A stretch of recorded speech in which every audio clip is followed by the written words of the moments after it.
It's been 20 years since I last played a baseball video game. All those years ago, I put a lot of hours into Ken Griffey Jr Baseball on the Nintendo 64. And honestly, if it wasn't for Xbox Gamepass, that streak would have continued. The fact that MLB The Show 21, a game created by Sony, is on a Microsoft platform is amazing to me, as well as the fact that it released on Game Pass on day one. So I decided to play a game or two on the Nintendo 64 and then jump right over to the Xbox One and see firsthand what 20 years of industry improvements can make for a baseball game. Let's start with the obvious, the presentation. Obviously, it's a step up in graphics. The crowd has actual definition to it. The players have a lot more expressions in their faces, and the game takes a much more of a TV style presentation.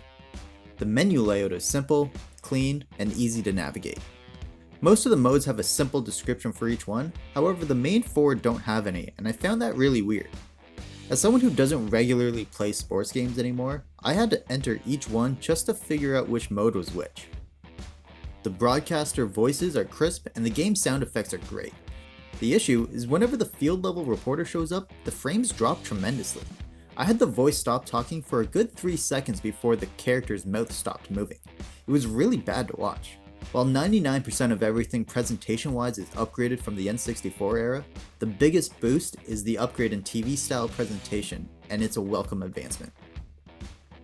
The gameplay itself went through a massive overhaul throughout the years. There's now a multitude of ways of playing every aspect of the game. While there is a training section for each aspect, I felt like it took a while to go through all of it, and yet, I felt like it didn't help at all. All the pitches were perfectly thrown down the middle to make hitting seem a lot easier than it actually is in game. Back on the N64, there was only one way to hit, and tracking the pitch was simple, and now there's an abundance of camera angles and multiple hitting options, and the training failed to teach me how to hit during an in-game scenario. Throwing the pitches was the exact opposite. It didn't seem simple at all, and practice throws without a batter just didn't really teach me how to face off against a batter. The two analog stick methods still doesn't make sense to me. I gave up and switched to a method a little bit more reminiscent to the 64 game. But the most frustrating part of the pitching is the strike zone. I understand trying to make it more realistic, but it's a video game, and throwing a perfect third strike only to have it called a ball is infuriating. In my opinion, a computerized umpire should take out the human element, but they artificially added it back in. It just seems so random as to when they get the call wrong. In real sports, they're adding more and more video reviews to get the calls right. And in a video game where you can program it to be right 100% of the time, they programmed it to have a human element. It just feels so backwards. The fielding, in my mind, actually got worse over the years. They try to make it more intricate by being able to preload a direction where you want to throw the ball, but it just gave me issues with the actual throw. Picking up a rolling ball is something I even had an issue with. I assumed running directly over the ball would pick it up, and yet every once in a while it would roll right by my player. And it wasn't considered a player error, it was scored as an infield single. I also thought there would be a dive or a jump button, but I had fly balls seemingly go straight through me. I actually went to the settings and I found out that there was a setting to add a dive button. I'm just confused as to why it wasn't a button by default. It just makes no sense to me.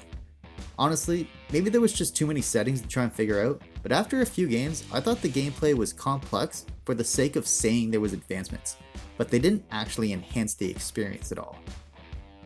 The amount of modes in the game took a massive leap forward. However, I haven't been able to put much time into them yet. I can assume the majority of hardcore players are going to be playing these modes most of the time. I, however, couldn't even connect to Diamond Dynasty. It kept saying I had no connection to the server, so I have no idea what the mode even does. As someone who doesn't play a lot of sports games, I'll probably play exhibition games for 99% of the time. Building a player from scratch just doesn't interest me. However, it is a good feature for the majority of players. The Moments mode was the most intriguing thing to me. I was super excited to play as Hank Aaron and a bunch of other legends. And it was a massive disappointment. It's possible that veteran players for the franchise knew all of this going into it, but for a new player going in blind, it was a definite shock. When reading the description, I was led to believe I would be reliving major milestones. Completely untrue. The Moment was a set achievement you needed to do in-game, but they weren't the original achievement by the real player. I was Bob Gibson, pitching against current-day Chicago Cubs. I'm pretty sure that's not reliving an achievement from Bob Gibson. I was Babe Ruth, playing in a ballpark with a massive jumbotron. I played as Jackie Robinson. The mode was advertised around him and his historic achievements. He played for the Brooklyn Dodgers. He was loaded into the LA ballpark with current day rosters. I was led to believe I would be playing important roles from history, not bringing historic players into the future, and honestly, I hated it. There was a team section called Team Affinity. When I clicked on it, it was actually divided into divisions, not sections for each team. And when I scrolled through, it wasn't history. Plays from 2020. Where was Joe Carter's World Series winning home run? Where was Jose Batista's home run against Texas? Where was Roy Halladay? I played through a full section of the history moments, hoping they would unlock more, but nothing. The mode was absolutely nothing like I thought it would be, and that's going by their in-game description. Another issue I had was really short moments. Picking a goal like tally one extra base hit, loading into the game, achieving it on the first pitch, and loading back out took way too long to even justify starting it in the first place. I'm sure playing on a newer console would help solve that loading problem, but I sat through minutes of loading for 12 seconds of gameplay. As previously mentioned, I had issues with the online.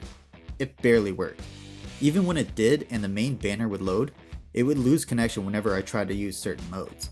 I'm sure as the days go by and they fix a couple of the issues, all of that will get solved, but for a casual player, it's just another reason to move on from the game faster than originally intended. While the new game added a lot of things and upgraded the overall visual experience, I don't think the core game has evolved too much. Yes, of course, it's still baseball, and baseball hasn't changed.